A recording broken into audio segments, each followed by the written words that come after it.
El tema lo he titulado Soy un personaje secundario. O sea, vamos a hablar hoy de personajes, vamos a hablar de historias, de tu historia, de mi historia, pero sobre todo de la historia más grande que va a existir en la faz del universo, que sabemos cuál es, ¿verdad?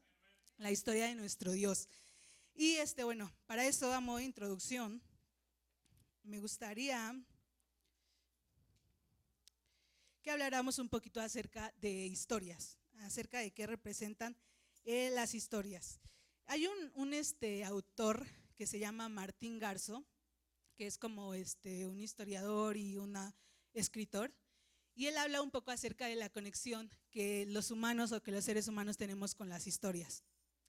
En este sentido, él dice que el humano tiene la necesidad de contar y escuchar historias, tiene la necesidad de transmitir y de consumir historias, y que en medida de esta necesidad se va a desarrollar en sociedad y va a desarrollar su evolución. ¿A qué se refería ese autor con esto?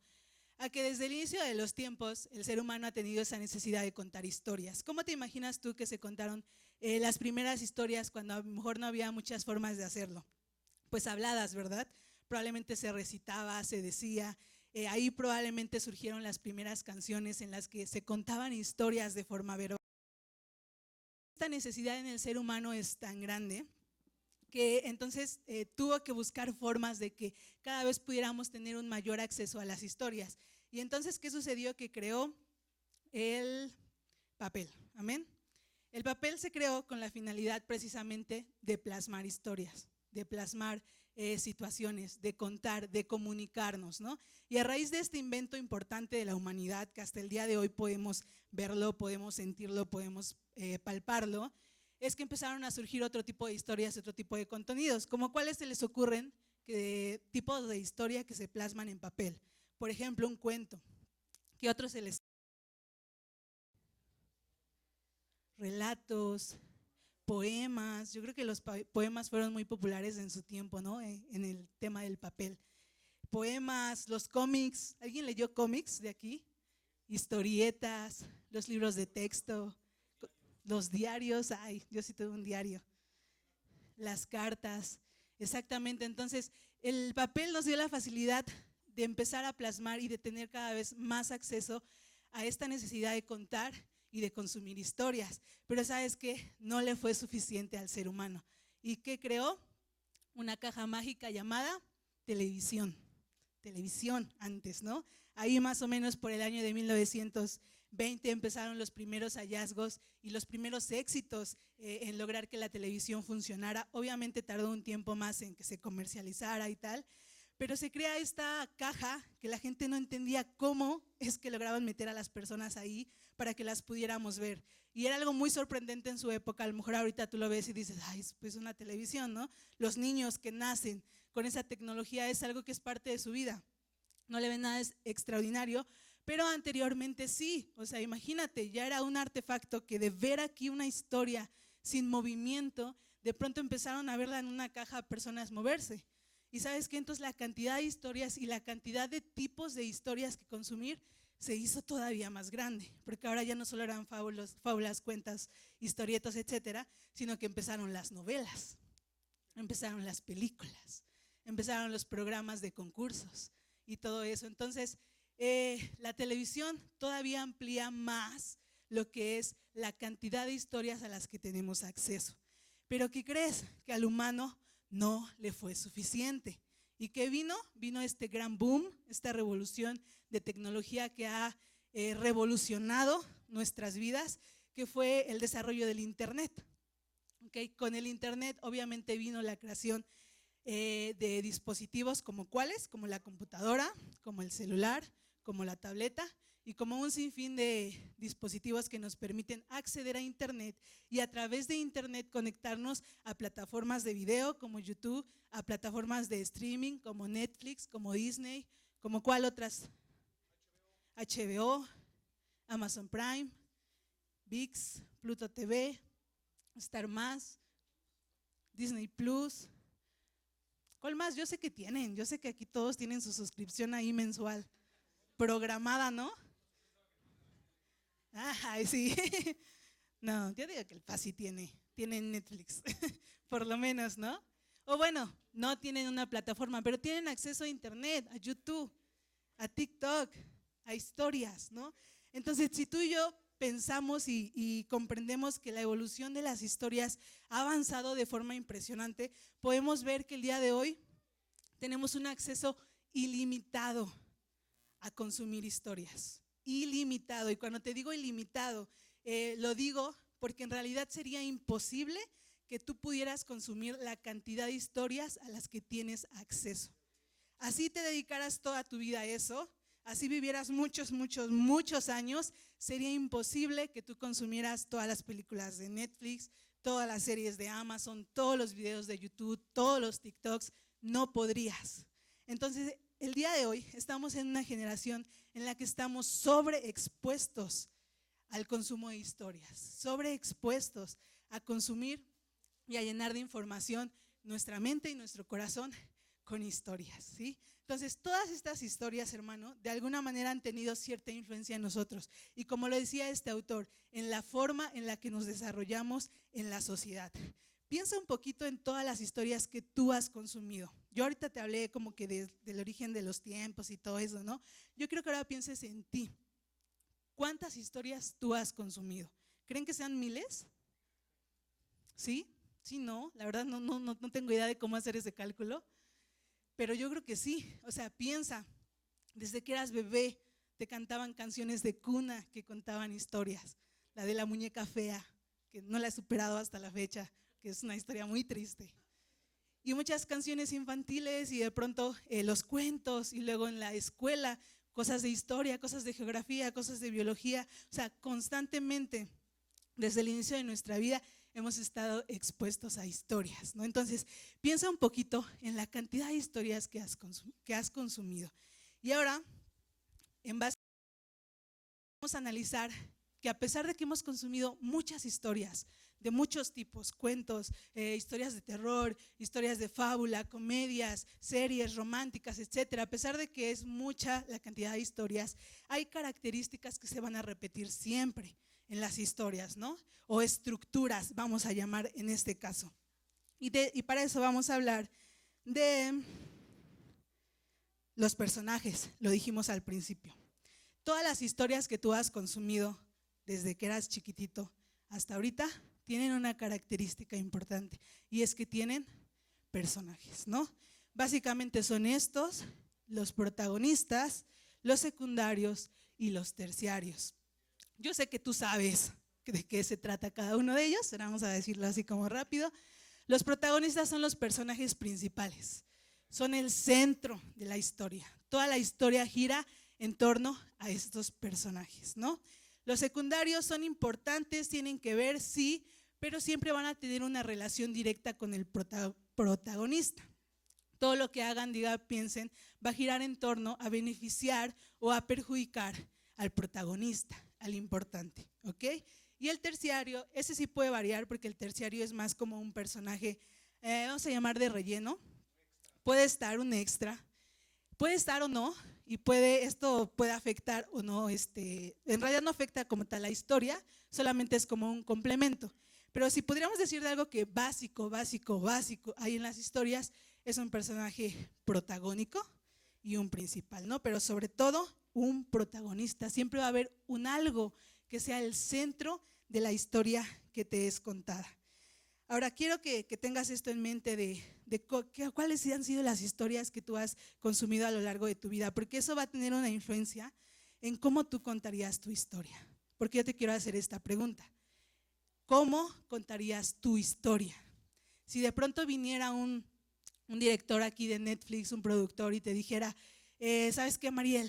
Quiero contar la historia de tu vida. ¿Qué contarías de tu vida? O sea, es que Julio, dame información, voy a hacer un guión, voy a hacer una serie de tantos capítulos, pero el centro, pues voy a contarte tu vida. ¿Cómo contarías tu historia? ¿Qué tanta influencia tendrían todas las historias que hemos consumido para que nosotros ahora podamos desde nuestra perspectiva decir, esta es mi historia? Piénsalo un poquito, de verdad, no quiero que sea una pregunta al aire, no quiero que me la respondas tampoco, pero sí quiero que la medites. ¿Cómo yo contaría mi historia? ¿Qué empezaría diciendo? ¿Empezaría hablando de cómo soy? ¿O empezaría diciendo en dónde nací? ¿Empezaría hablando de mi familia o de mis sueños? ¿Qué contaría de mí si me preguntaran? ¿Qué diría? ¿Empezaría diciendo dónde nací o qué quiero hacer o mis problemas o todo lo que ha pasado? ¿Qué tipo de serie sería? ¿Sería de acción? ¿Sería de drama? ¿Sería tragicomedia? ¿Sería de suspenso? ¿De terror? Sí. ¿Cómo contarías tu historia? ¿Cómo te gustaría entrar a Netflix y ver la portada de tu historia? Que ahí diga, ¿no? La vida de Mariel, la vida de Julio. ¿Cómo te gustaría que fuera el diseño de esa portada? Medita un poco en eso porque hoy vamos a ver y ahora sí vamos a entrar a lo importante. Esta pregunta nos va a dar paso a lo siguiente que es, hoy vamos a ver sí la vida de un personaje de la Biblia, sí la vida de una persona, pero hoy vamos a enfatizar sobre todo en esta pregunta que yo te acabo de hacer. ¿Cómo este personaje y cómo esta persona contó su historia? Para que entonces veamos si íbamos por el rumbo correcto con lo que nos respondimos a nosotros mismos. Y para esto quiero que me acompañes a tu Biblia. Amén. Hoy vamos a hablar de un personaje llamado Mateo. Matthew. A ver, vamos a ponerlo en la pantalla. Mateo 9.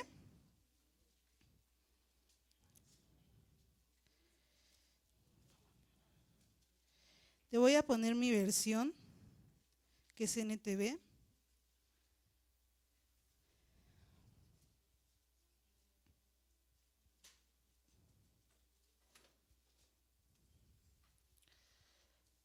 Amén. Dice la palabra de Dios. ¿Ya están ahí? Los que no traigan Biblia o no lo encuentren, vamos a leerlo aquí. Dice la palabra. Mientras caminaba, Jesús vio a un hombre llamado Mateo sentado en su cabina de cobrador de impuestos. Sígueme y sé mi discípulo, le dijo Jesús. Entonces Mateo se levantó y lo siguió. Vamos a hablar entonces, como te decía, de Mateo. Mateo, sin temor a equivocarme, es de los personajes que más conocemos, pero que menos conocemos. Porque lo ubicamos, nos es muy presente en la memoria. Sabemos que fue uno de los discípulos de Jesús. De hecho, el día que jugaron 100 mexicanos dijeron, ganaron porque dijeron Mateo. Pero en realidad no sabemos muchos detalles, a no ser 2, 3 cosas de Mateo. No sabemos cosas tan relevantes de su vida. Entonces, vamos a empezar hablando un poquito de quién fue Mateo. Acabamos de leer lo que fue su llamado y nos da ahí un dato muy interesante que ahorita vamos a mencionar. Mateo fue uno de los 12 discípulos. Fue autor de uno de los 4 evangelios, uno que lleva su nombre, el primero del Nuevo Testamento. En este evangelio, pues Mateo cuenta la vida de Jesús de forma ocular, o sea, como un testigo ocular, como alguien que lo presenció y fue registrando todo lo que vivió. Y por esta razón sabemos que fue un hombre que vio muy de cerca lo que fue el ministerio de Jesús, ¿no? Entonces podríamos pensar que hay mucha información sobre este personaje en la Biblia, pero el dato interesante aquí es que en realidad a Mateo solamente se le menciona 2 veces en la Biblia, 2 veces. En su evangelio se le menciona en la lista de los 12 discípulos, cuando les es mencionado que era parte de estos discípulos, y en su llamado, que es lo que acabamos de leer, ¿no? Otros evangelios me parece que también lo mencionan, pero en el mismo contexto que es la lista de los 12. Entonces, a nivel contexto, a nivel información, en realidad solamente se le menciona a Mateo 2 veces, ¿no? ¿Qué quiere decir esto? Lo acabamos de leer, que él era un hombre que era cobrador de impuestos, ¿no? Entonces, si pudiéramos resumir la vida de Mateo, la historia de Mateo, lo que la Biblia nos dice es que Mateo era un cobrador de impuestos que un día conoció a Jesús y a partir de eso fue su discípulo y su apóstol. ¿Amén? Esa es la historia de Mateo. Eso es lo que nos dice la Biblia de Mateo. No hay más. Y la historia que nos es contada, esta historia que te acabo de resumir, nos las cuenta Mateo. Lo poco que sabemos de Mateo nos los cuenta Mateo. Entonces podemos decir que Mateo nos contó su historia. ¿Cómo contó Mateo su historia? Lo hizo desde una perspectiva como si él fuera, o más bien sabiendo y consciente de que él era un personaje secundario. Esto es importante porque en un libro que lleva su nombre, obviamente lo es por su autoría, él tuvo la oportunidad de poder haber sido más autobiográfico, ¿no? Pudo haber empezado como otros autores que sí empiezan hablando de quiénes son los que están escribiendo ese libro, diciendo, pues era hijo de tal y tenía esta profesión y tal, ¿no? Y no está mal que lo empiecen así. Al final hay muchas historias que así comienzan, ¿no? Es como lo que yo te decía, tú puedes empezar la historia de tu vida diciendo, pues yo soy tal, nací en tal, como que es siempre lo básico, ¿no? Como que necesitas esa información base. Pero dice que Mateo, o más bien si tú lees el libro de Mateo, te vas a dar cuenta que no empieza hablando de Mateo. Mateo como tal, el nombre es mencionado hasta el capítulo 9 y única y exclusivamente para hablar sobre el llamado que Jesús le hizo a Mateo. Es decir, para hablar de lo que cambió, ¿no? Entonces, él no menciona eso. De hecho, Mateo empieza hablando de Jesús y empieza explicando cuáles son las 14 generaciones que anteceden a Jesús. Y este libro de Mateo está muy, muy dirigido a los judíos, al pueblo que creía, ¿no? Y empieza diciéndoles y explicándoles por qué es el Mesías que estaban esperando. Pero Mateo no habla de él en ningún momento hasta ese capítulo. Entonces podemos ver que hay otros personajes que sí lo hacen un poquito más que Mateo. Te voy a dar un ejemplo. Por ejemplo, Juan. Juan, cuando habla de sí mismo en un evangelio que es bastante similar a Mateo, Juan sí habla de Juan. De hecho, una de las cualidades o características que hoy sabemos o tenemos muy presentes sobre Juan es que era el discípulo amado o el discípulo del amor, ¿no? O algunas versiones lo nombran como el discípulo más amado. Pero curiosamente, el único libro en el que se le es mencionado a Juan así como el discípulo amado es en el libro de Juan. ¿Y quién escribió Juan? Pues Juan, ¿no? Entonces Juan nos está contando que él era muy amado, que él siempre estaba cerca de Jesús, que él se recostaba cerca de Jesús, ¿no? Hay otras partes en el evangelio que, creo que me parece que Juan y Pedro tienen ahí una especie de no discusión, pero sí como que dicen que uno es más rápido que el otro y que uno llegó antes a hacer tal cosa. Y Juan y su hermano eran los que peleaban por estar a la derecha y a la izquierda.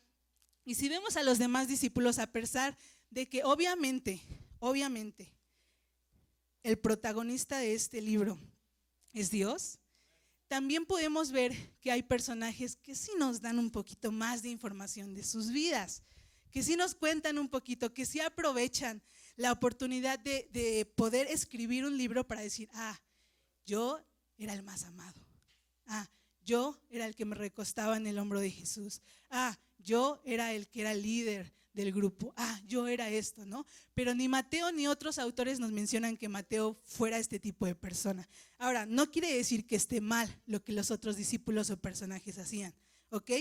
En este libro precioso es perfecto, amén. No hay ni más ni menos de lo que debería haber. Pero estos personajes y estos discípulos que sí nos dan más información, que sí nos cuentan más cosas de su vida, que sí nos dan más ejemplos de cómo eran, de dónde eran, qué hacían, de qué venían, está ahí en la Biblia porque Dios nos quiere enseñar pues otras cosas a través de esa información y a través de lo que ellos nos cuentan, ¿no? Entonces está ahí por una razón. Pero con Mateo, yo creo que la lección o lo que Dios quiere hablarnos y enseñarnos con Mateo es esta hermosa cualidad de sabernos personajes secundarios. Mateo se sabía un personaje secundario. Y vamos ahí mismo al versículo 13.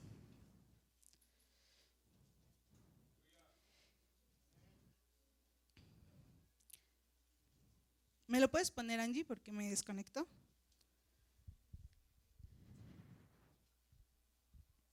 Mateo 9:13. ¿Ya están ahí?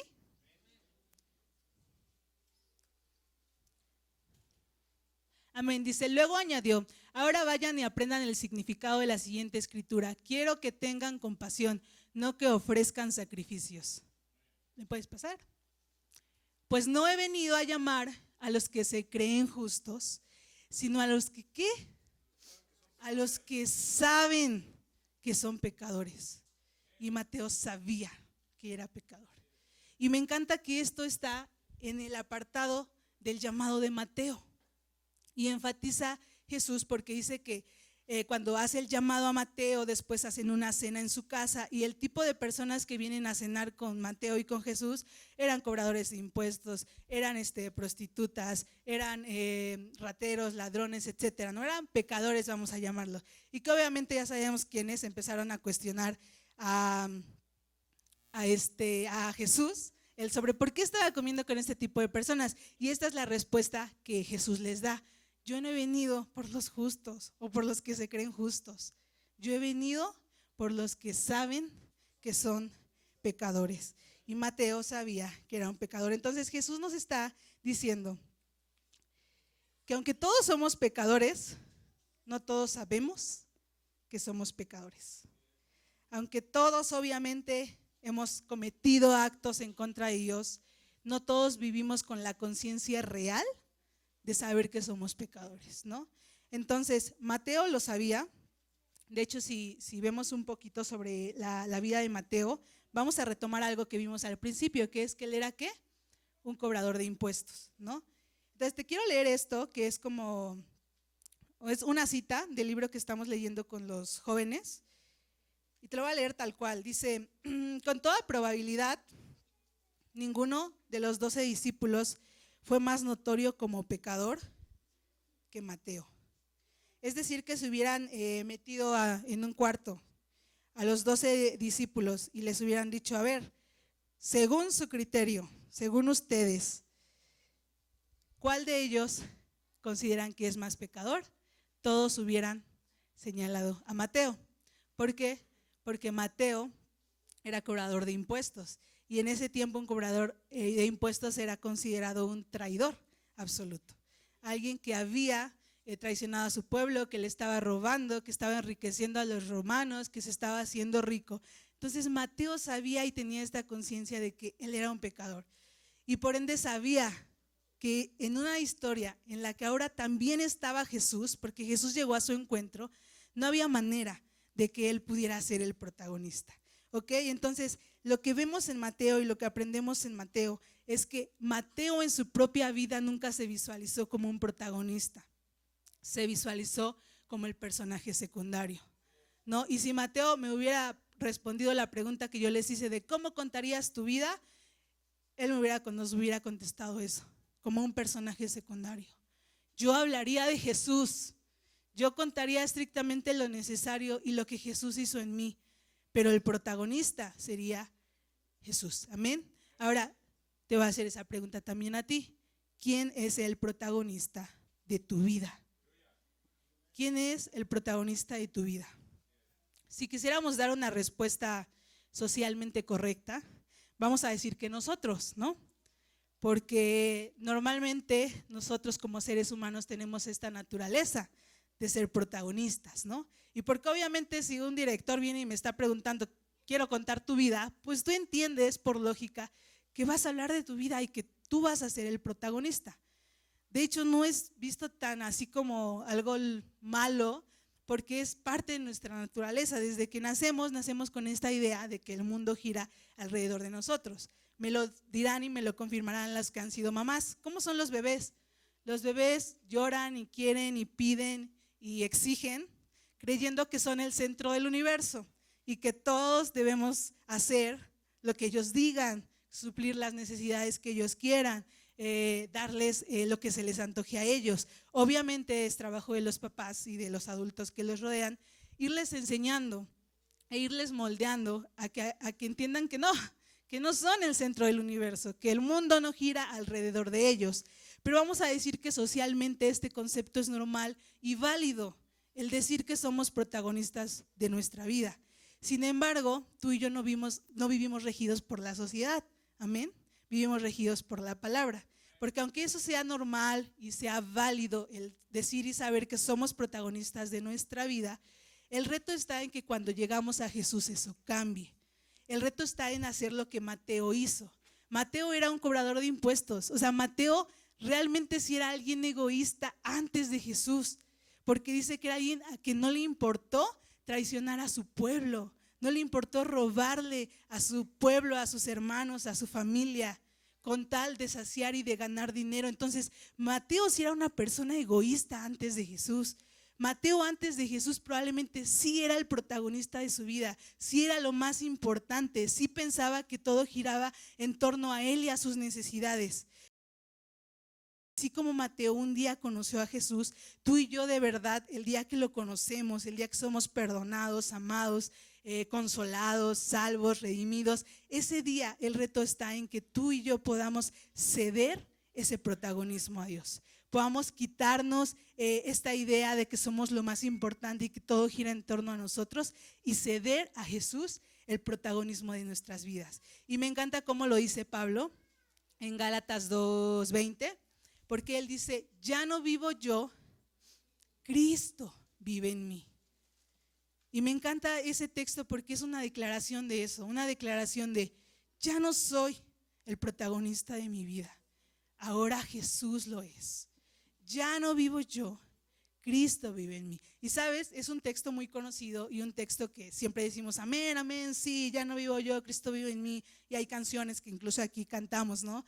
Y están hermosas y las cantamos y pensamos que es una realidad en nuestras vidas. Pero ¿sabes qué? Vamos a ver, vamos a analizar si verdaderamente hemos cedido ese protagonismo en nuestras vidas a Jesús, o si nos hemos aferrado a seguir siendo los protagonistas de nuestra vida. Y quiero empezar con el ejemplo de cómo se ve una persona que sigue siendo protagonista de su vida.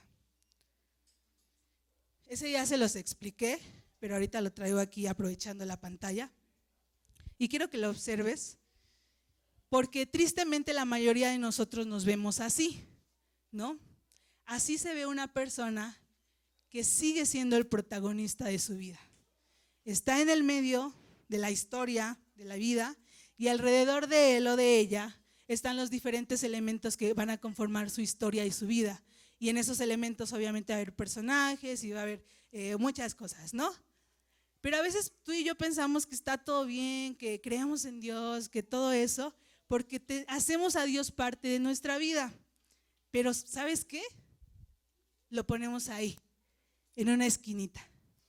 En realidad lo hacemos solamente un elemento más en nuestra vida.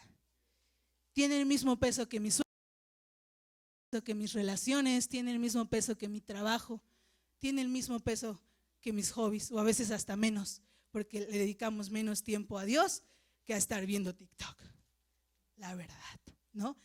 Entonces creemos que está correcto porque venimos a la iglesia y alabamos y creemos, le damos 3 horas los domingos, una entre semana, de pronto si venimos con jóvenes o con mujeres o con varones, y parece que Dios nos hace un favor o le estamos haciendo un favor a Dios, ¿sabes? Y a mí no me termina de encantar esta parte que a veces decimos cuando tú le compartes a una persona y le dices: acepta a Jesús como tu Salvador, tal, ¿no? No digo que esté mal, pero digo que a mí no me termina de encantar porque a mí me suena como ay, por favor, acéptalo. Jesús necesita que lo metas a tu vida, ¿no? Entonces tú y yo, ¿qué hacemos? Que decimos: claro, sí, Dios, no te preocupes. Yo soy tan humilde que te voy a dar un lugar en mi vida y te voy a colocar ahí. Pero ¿sabes qué? Nunca cedemos verdaderamente el protagonismo de nuestra vida. Seguimos nosotros siendo lo más importante. Nuestras necesidades siguen siendo lo más importante. ¿Y sabes cuál es el problema de esto? Que en realidad Dios no va a influir en nuestra vida. Que Dios va a actuar en nuestra vida como un elemento aislado. ¿A qué me refiero? Aunque todos los elementos de nuestra vida tienen una relación directa con nosotros, no necesariamente tienen una relación o una influencia entre ellos. Por ejemplo, mi familia y mi trabajo. Ambos tienen relación directa conmigo, pero no necesariamente entre ellos hay una influencia. Mi familia no va y trabaja por mí, ¿verdad? Ojalá, de vez en cuando estaría bien. O sea, mi familia sabe cosas de mi trabajo, sabe a lo mejor en dónde trabajo, qué hago, cuánto gano, pero ellos no van y trabajan por mí. A eso me refiero cuando hacemos a Dios como un elemento más. En realidad, Dios va a estar ahí, aislado, pero no vamos a permitir ni a dejar que realmente influya en todas las áreas de nuestra vida. Y cuando vayamos a tener una relación con Dios, aquí no puedes influir. Tú tienes aquí tu lugar, hasta aquí no te metas. Entonces no tomamos en cuenta a Dios para elegir a una persona, para elegir a nuestros amigos, para elegir un trabajo, para saber cómo comportarnos en el trabajo. Dios es un elemento aislado que no influye en nada en nuestras vidas. Entonces, aunque sí venimos, sí cantamos, sí adoramos, sí creemos, entre comillas, Dios no influye en nuestra vida. ¿Y sabes qué? Le damos a Dios un lugar secundario en nuestra vida y nos quedamos en el medio. Tristemente, la mayoría de nosotros estamos en ese punto. Ahora, ¿cómo se ve lo que hizo Mateo? ¿Y cómo se ve lo que hizo Pablo, por ejemplo, con esa declaración? Se ve así. Pablo dijo, ya no vivo yo, Cristo vive en mí. No quiere decir que tú dejas de existir. No quiere decir que te vuelves un títere sin pensamientos, sentimientos, emociones, decisiones. Quiere decir que ahora Dios en tu vida va a influir más que tus pensamientos, que tus decisiones, que tus opiniones.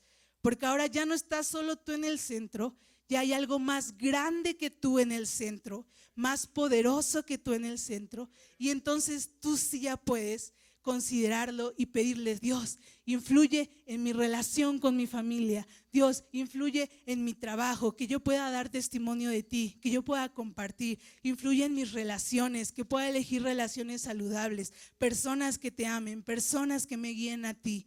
Y así en cada uno de los elementos. Entonces, esto es verdaderamente, hermano, entregarle el protagonismo de nuestras vidas a Jesús.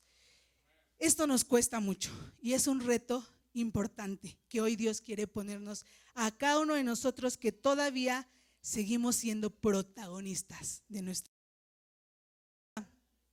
Me gustaría hablar un poquito de los tipos de protagonistas que hay entre nosotros, vamos a llamarlo así. Y vamos a volver un poquito a los personajes que veíamos que existen en las historias, ¿no? Hablábamos de ¿qué? De protagonistas, de secundarios y de terciarios, ¿no? Pero vamos a hablar de los protagonistas, porque todas las historias que tú has consumido en tu vida tienen un objetivo y es que generemos cierta empatía o cierto deseo de ser como los protagonistas, a pesar o como sean los protagonistas, a pesar de los clichés que pueda haber. Hablando un poquito de clichés en los protagonistas, por ejemplo, en las novelas de antes, no sé si ahora porque ya no consumo novelas, pero antes yo recuerdo que el cliché de los protagonistas era que la protagonista, la chica, era una chica bonita, flaquita, güerita de preferencia, ingenua y pobre, ¿no? Era rico, exitoso, pero muy buen hombre, muy atento, muy caballeroso.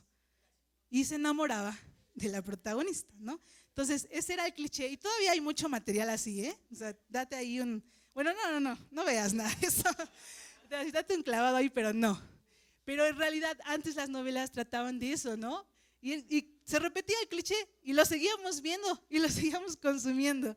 Otro tipo de cliché, por ejemplo, en protagonistas, es el protagonista heroico. ¿Cómo es este protagonista? Antes yo me acuerdo que el protagonista heroico era sobre todo en las películas de acción, en las que el protagonista, a pesar de lo que pasara, nunca se moría, ¿no?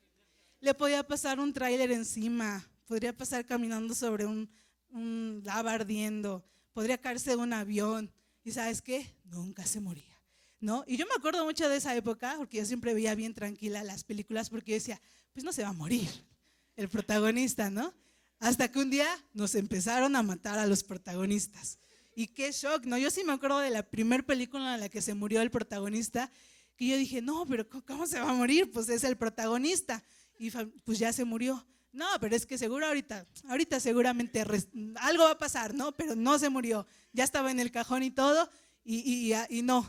Y yo aferrada que pues es el protagonista, no se puede morir. Y terminó la película y pues se murió el protagonista, ¿no? Y se empezó a hacer muy popular este cliché de que nos mataban a los protagonistas, pero ¿sabes qué? Morían como héroes y morían como en un acto sacrificial. Y entonces tú generabas una empatía impresionante con los protagonistas. a tal grado de que yo sé que aquí hay más, pero yo he llorado cuando se mueren protagonistas en las series o en las novelas. Yo no creo que sea la única. Nos generan tanta empatía o las historias nos las cuentan de tal forma en la que tú te identifiques con el protagonista y digas, ay, es que era tan bueno, ay, es que era tan valiente, ay, es que era tal, ay, quisiera tener a alguien así, ay, quisiera ser así, ¿no? Entonces, el objetivo de las historias es que nosotros idealicemos a los protagonistas. Y hablándote ya por último de otro cliché que siento que es más actual, hablando de protagonistas, es el cliché del protagonista malo. Antes todos los protagonistas eran buenos, eran buenas personas, así era el protagonista. Pero de pronto, sobre todo en este boom de la tecnología, empezó a surgir otro tipo de protagonista, que era el protagonista malo. Ahora de protagonistas ya nos ponen a asesinos, ahora de protagonistas ya nos ponen a pedófilos, ya nos ponen a narcos. Y no solamente en las historias, en las películas o en las series, en las canciones. Y sabes que el objetivo de estas historias sigue siendo el mismo, que tú idealices a ese protagonista. Y pasa y da miedo. Yo he visto series, ya las dejé de ver porque empecé a ver series de estos asesinos seriales, digamos, ¿no? De que cuentan la historia. Y es inevitable de que cómo te cuentan la historia, que tú generes empatía con el protagonista, a pesar de cómo es el protagonista. Entonces, ¿cómo logra la industria contar la historia de tal manera que tú idealices al protagonista y que inconscientemente en ti quede un deseo de ser como el protagonista y de ser el protagonista? De hecho, estaba viendo un video que decía que está comprobado que las personas que ven series por mucho tiempo, sobre todo series porque le inviertes más tiempo, terminas de ver una serie y dice que es muy común que de forma inconsciente tú desarrolles o adoptes la personalidad del protagonista, a lo mejor no por completo, pero de pronto tú te viste toda una serie, la de, hay una que ve mi papá, lo voy a ventanear, la de, ay, no me acuerdo del nombre, pero es que me volteé a ver serio. Es una película muy famosa, Breaking Bad, creo. Ajá, que habla de un señor que empieza a vender drogas o algo así, ¿no? Entonces, me acuerdo que uno de mis amigos, él sí me contó eso, que él se vio toda esta temporada y que cuando terminó, él se sentía que era este tipo y empezaba a hablar como él. Y este video que yo estaba viendo dice, de forma inconsciente, tú vas a adoptar y vas a imitar la personalidad de ese protagonista. Y vas a hablar como él, y te vas a sentar como él, te vas a sentir físicamente como él. Te vas a imaginar escenarios que él vivía. Porque las historias tienen ese poder de poner en nosotros como los protagonistas. Entonces, el mundo y el objetivo del mundo es que tú desees ser el protagonista, desea ser el protagonista, desea ser el centro, desea serlo.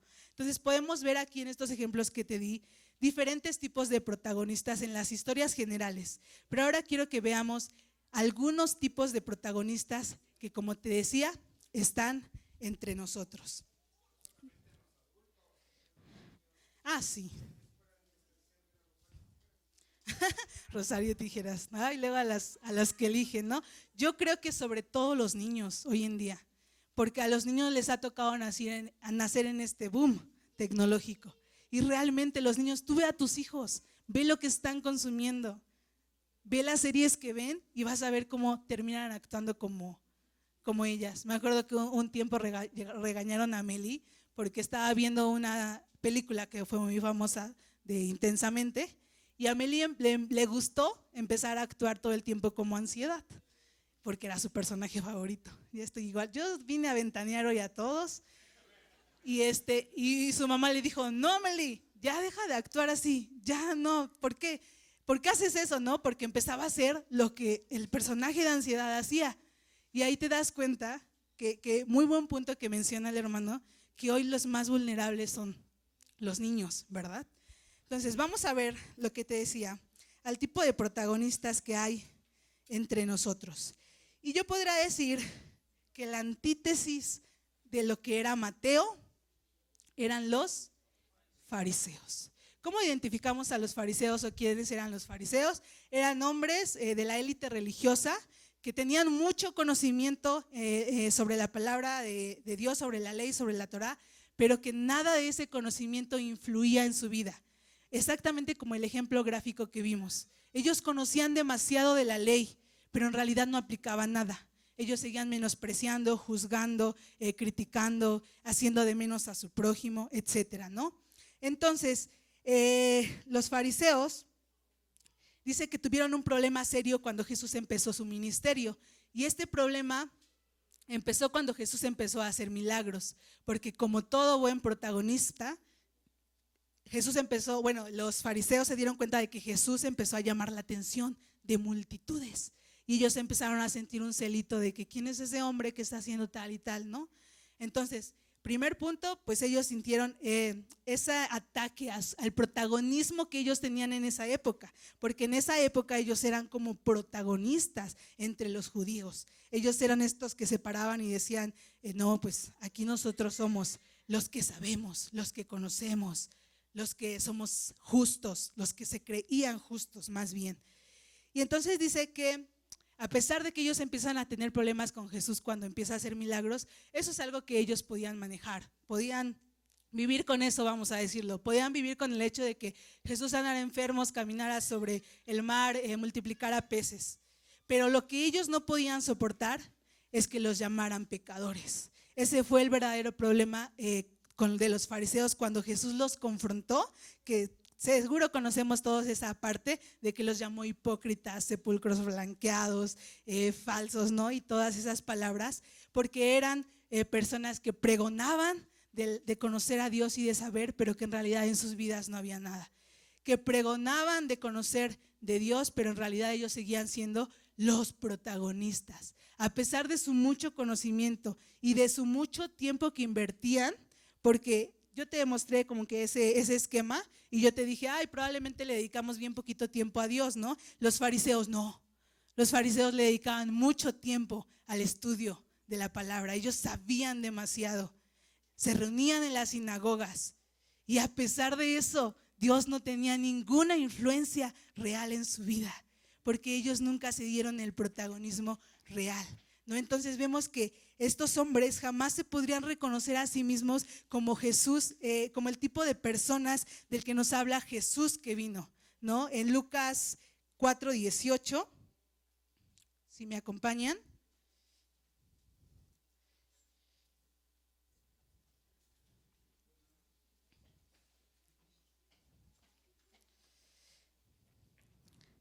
Dice la palabra: el Espíritu del Señor está sobre mí, porque me ha ungido para llevar la buena noticia a los pobres. Me ha enviado a proclamar que los cautivos serán liberados, que los ciegos verán, que los oprimidos serán puestos en libertad y que ha llegado el tiempo del favor del Señor. Es decir, aquí Jesús nuevamente nos está recalcando que por qué tipo de personas ha venido. Dice que Él vino por pobres, cautivos, ciegos y oprimidos. ¿Y sabes qué? Los fariseos eran tan protagonistas de sus propias vidas que jamás iban a reconocerse a sí mismos como pobres, cautivos, ciegos y oprimidos. No, porque ellos eran los importantes, ellos eran los conocedores. Dice, eran santurrones, presuntuosos, soberbios, ególatras, narcisistas y egoístas, es decir, el tipo de persona que jamás se reconocería a sí mismo como un personaje secundario. Entonces, si pudiéramos encontrar otra palabra para, aparte de religiosos, podríamos decir que los fariseos eran muy protagónicos, muy protagonistas de sus vidas.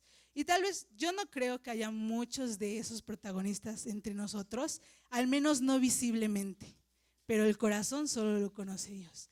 Y habemos muchos que todavía tenemos un corazón muy, ¿cómo se podría decir? Enfariseado. Aunque los demás no los ven, muchos seguimos en este escalón de superioridad moral de decir, sí, creo en Dios, pero yo no soy tan pecador como tal persona. Yo no soy tan pobre como tal persona, ¿no? Entonces, este es un tipo de persona hoy en día en nuestras iglesias que pueda haber, que siguen siendo protagonistas de su vida. Ahora te quiero hablar del siguiente tipo de protagonista que se iba viendo entre nosotros.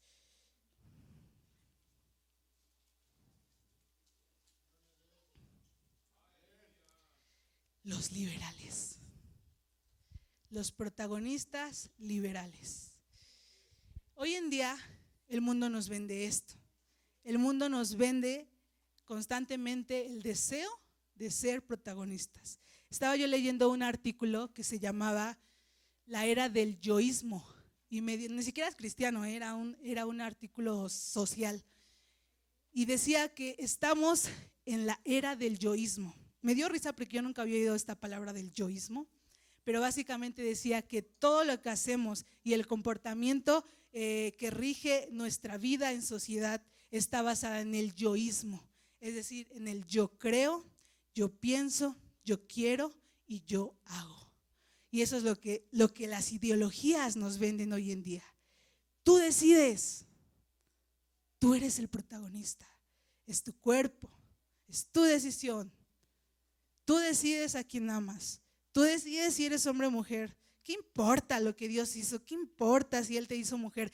Tú decides, porque tú eres el protagonista, porque tú decides. Es tu cuerpo, dicen, es tu decisión, es la frase popular de esta era. Tu cuerpo, tu decisión. Muy contrario a lo que Jesús dijo: mi cuerpo que por vosotros es dado. Esta era nos vende un absoluto mundo y estándar de somos los importantes. Y si yo deseo esto, yo lo hago. Y si yo siento esto, yo lo hago. Y sabes, esto va más enfocado quizá en las personas de allá afuera, pero ¿sabes que hay cristianos que aún tienen y se compran esta idea? Cristianos que dicen y piensan: yo creo en Dios, yo soy cristiano, pero ¿qué tiene de malo? Que lo hagan, pues es su cuerpo, es su decisión, sí, déjenlos. ¿Y sabes qué característica en común tienen este tipo de personas con los fariseos?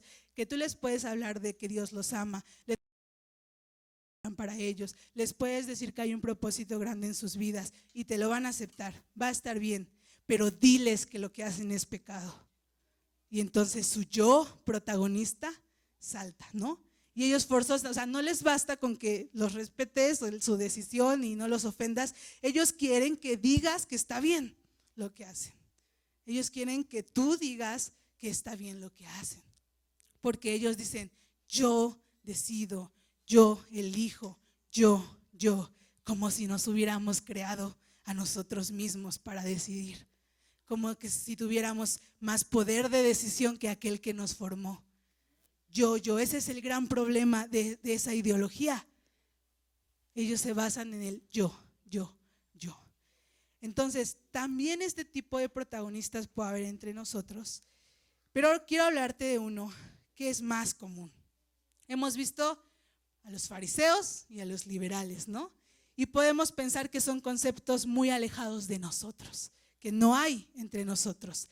Puede haber uno que otro por ahí, no es visible, y la quién es, cada quien sabe en su corazón, ¿no?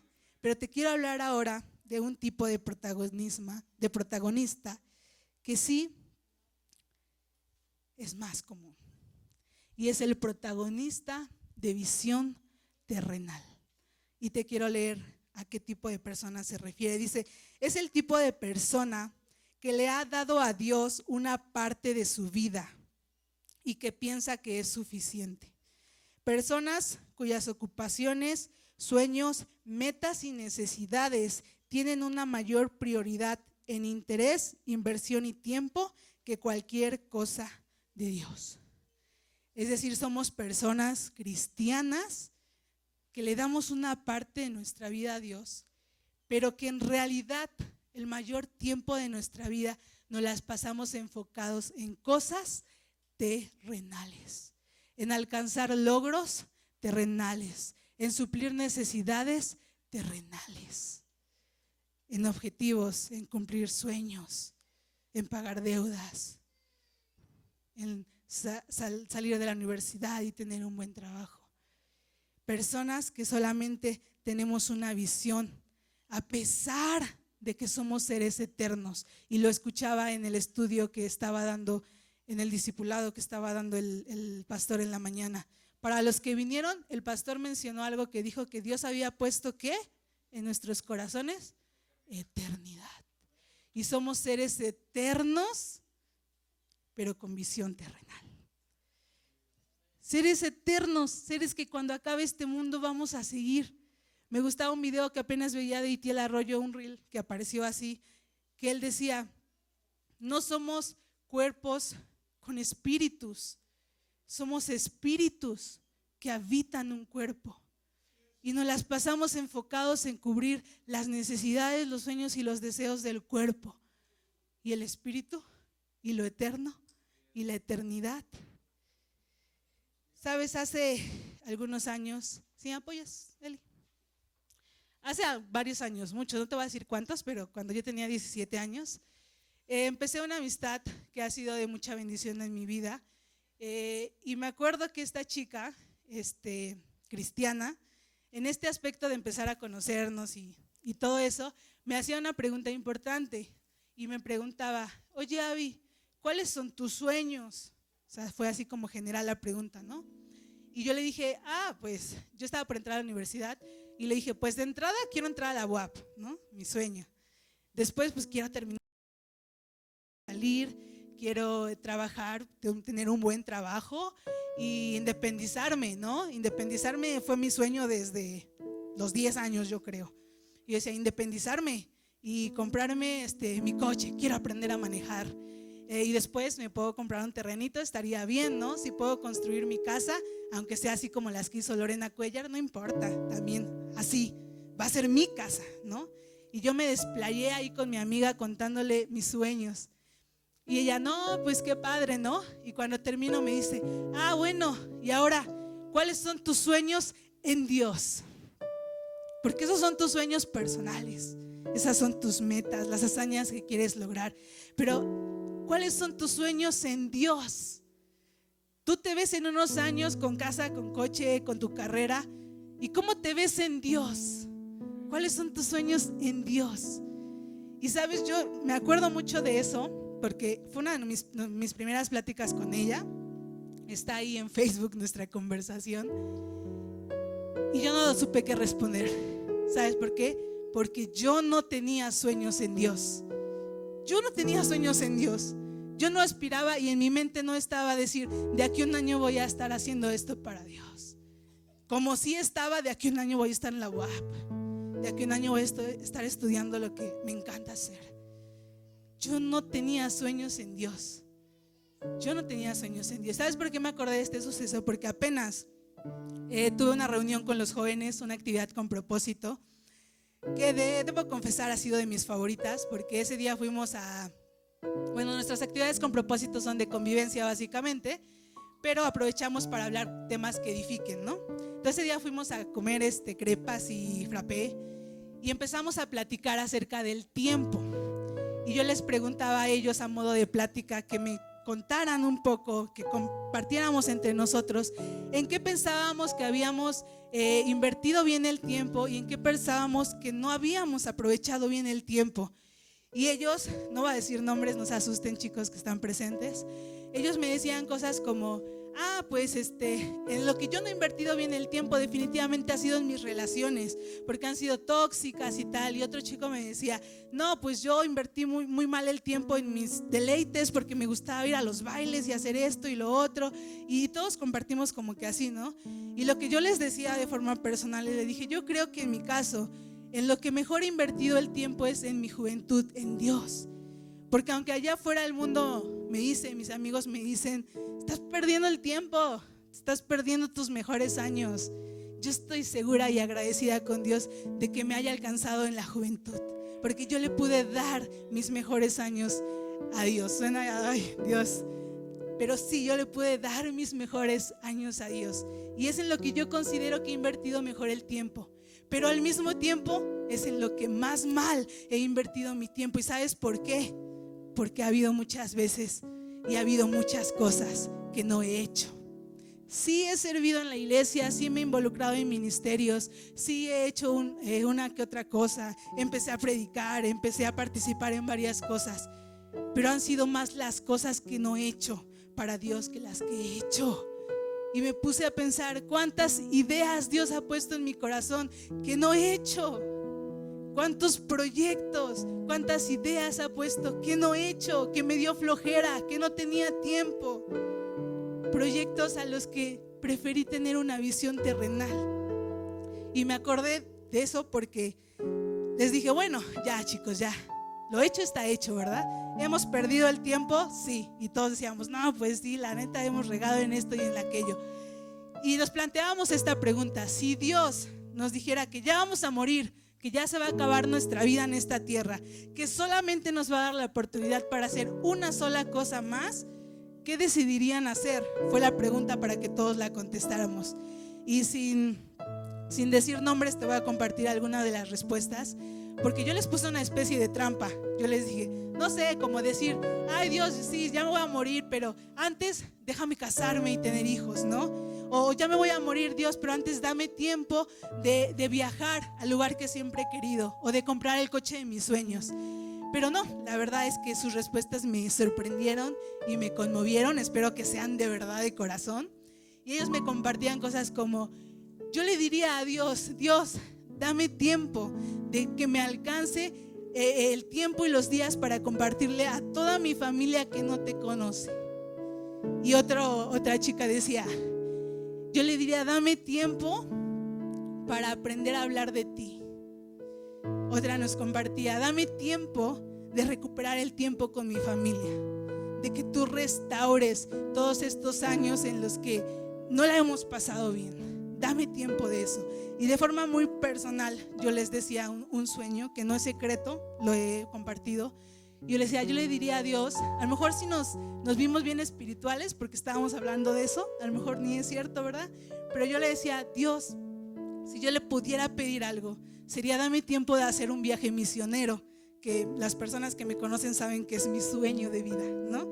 Y cuando yo dije eso, cuando yo dije, dame tiempo de hacer un viaje misionero, Dios, dame tiempo, me acordé de aquella niña de 17 años que no tenía sueños en Dios, que no le pasaba por aquí visualizarse haciendo algo para Dios, porque su visión estaba aquí en la tierra, en lo natural, en lo material. ¿Y sabes qué? Me alegré poquito. Y te voy a decir por qué me alegré poquito. Porque me dio gusto el decir, ya tengo sueños en Dios. Estos años no han sido en vanos, porque ahora ya visualizo más allá de esta vida. Ya quiero hacer algo que trascienda la eternidad. Pero me alegré poquito porque me di cuenta de que aunque tenía sueños en Dios, no estaba haciendo nada para que se cumplan. No se trata solamente de tener ideas, pensamientos. Se trata de hacerlo. Se trata de verdaderamente decirle, voy a invertir mi vida en lo eterno, no solamente en lo terrenal, no solamente en lo que está en esta tierra. Sin profundizar mucho en la historia, en Éxodo 33 nos habla la Biblia, la palabra, sobre el momento después de lo que pasó con el becerro de oro. ¿Se acuerdan de esa historia? Que igual un día compartí un poco de eso. Y este capítulo, si ustedes lo pueden leer en sus casas, de verdad léanlo. Es impresionante el capítulo 33, porque podemos leer a un Dios cansado del pueblo, a un Dios que había sacado al pueblo de Israel de Egipto, les había dado maná, les había puesto columna de fuego y nube de gloria, había provisto sus necesidades, pero seguían sin saciarse. Seguían viendo las cosas terrenales, seguían deseando fiestas para dioses, seguían deseando joyas, seguían deseando vestiduras. Y esta historia y el capítulo 33 está exactamente después de lo del becerro de oro. Y dice que lo que Dios le dice a Moisés, le dice, Moisés, ¿sabes qué? Llévalos a la tierra prometida. Eso es lo que quieren, tengan. Eso es lo que quieres, pueblo. ¿Quieres las joyas? ¿Quieres las vestiduras? ¿Quieres las fiestas? ¿Quieres los logros? ¿Quieres los aplausos? ¿Eso es lo que quieres en la tierra prometida? ¿Quieres provisión? ¿Quieres abundancia? Le dice: ¿sabes qué, Moisés? Dáselos, tengan, disfrútenlo, gócenlo, deleítense, pero yo no iré con ustedes, porque yo no soy el protagonista de sus vidas, porque me han demostrado que no me quieren en su vida, que no van a cederme el protagonismo. Tómenlo, disfrútenlo, gócenlo. Y sabes, me entristece tanto pensar que Dios pueda llegar a ese nivel con nosotros o conmigo. El hecho de que yo vaya tras sueños y metas, que no es tan mal, no malentiendas. No quiere decir que Dios no quiera que tengas sueños, no quiere que tengas casa, coche, pero cuando eso se vuelve lo más importante, es porque sigues siendo el protagonista, es porque sigues con visión terrenal. Y me entristece pensar que Dios pueda llegar al punto conmigo de decir: Abby, ¿sabes qué? Ten tus sueños, ten tu carro, ten tu casa, ten tus viajes, ten tu familia, ten. ¿Es lo que quieres? ¿Es para lo que trabajas todos los días? ¿Es por lo que me ignoras? ¿Es por lo que me haces a un lado? ¿Es por lo que me pones en la esquina de tu vida? Ten, deleítate, disfrútalo, gózalo, vive. Solo se vive una vez, dice el mundo. Ten. Piensa, si hoy Dios te pusiera en charola de plata tus sueños cumplidos, los sueños cumplidos, lo que siempre has querido. Puede ser algo ambicioso como ser millonario, ¿no? O puede ser algo simple como salir de deudas. Pero ese salir de deudas se ha vuelto aquello que está robando tu visión eterna, aquello que está absorbiendo los sueños en Dios. Y si hoy pusiera Dios esa solución frente a ti, quiero que te lo imagines verdaderamente. ¿Qué es lo que más deseas en esta vida terrenal? Materialmente, ¿qué es lo que más te gustaría? ¿Tu casa propia? ¿Tu coche? ¿Viajes? Si Dios te lo pusiera enfrente y te dijera: tómalo, pero yo no voy a ir contigo, ¿lo tomaríamos? ¿Lo tomaríamos? Decimos que no, pero todos los días le demostramos que sí. Que sí lo elegiríamos nuestros sueños, que sí elegiríamos nuestra casa, que sí elegiríamos nuestros sueños cumplidos, el reconocimiento, el aplauso, que sí elegiríamos por sobre Él. Y a lo mejor muchos en el pueblo dijeron: genial, Dios ya nos está dando la tierra prometida, qué fácil, ¿no? Pero ¿sabes qué dijo Moisés? Si tú no vas conmigo, no lo quiero. Si tú no vas conmigo, ¿de qué me sirven mis sueños, Dios? ¿De qué me sirve mi casa, Dios? Si tú no vas conmigo, ¿de qué me serviría? ¿De qué te sirve, joven, ser el más popular de tu escuela? ¿De qué te sirven los deleites en el mundo? ¿De qué te sirve los miles de likes en tus redes sociales si Dios no va contigo? ¿De qué nos sirve lo terrenal si no tenemos lo eterno? Somos seres con eternidad en nuestro corazón. ¿Y sabes qué? ¿Por qué hacemos esto? ¿Por qué nos cuesta tanto seguir eligiendo nuestros sueños por sobre Dios? Porque se nos olvida quién es Dios y quiénes somos nosotros. Se nos olvida que Él es santo y nosotros pecadores, que Él es Dios eterno y nosotros simples mortales. Y sobre todo se nos olvida que Él es creador y nosotros seres creados.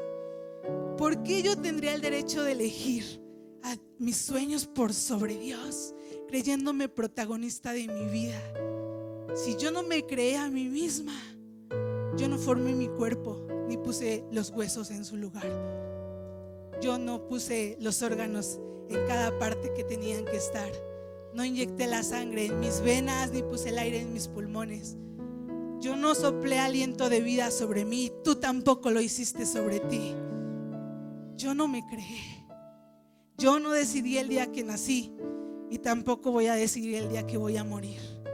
Somos seres creados y creados para adorar. Dios no está en nuestra vida para cumplir nuestros sueños y deseos. Lo puede hacer, claro, pero citando a Itiel Arroyo, vivir para nuestros sueños terrenales es para vivir para algo muy pequeño. Vivir para tus sueños en esta tierra es para vivir para algo demasiado pequeño. Y yo no lo quiero. Tenemos dos opciones, hermanos. O somos protagonistas de nuestras vidas, de una historia terrenal, efímera, pasajera, de una historia que va a terminar en ¿qué te gusta? Por mucho 50 años, por mucho. O somos y tomamos ese protagonismo, o renunciamos a ese protagonismo y decimos: no quiero ser el protagonista de mi vida, quiero ser el secundario en la historia de Dios. Piensa en esto, hermano. El protagonista de la historia vino a morir por ti y por mí, simples secundarios, pero lo hizo para que pudiéramos ser parte de su historia eterna, para que nuestra visión fuera visión eterna y no visión terrenal. Entonces tú eliges, hermano. Dios no te va a obligar a nada, pero hoy Dios te tiene una propuesta.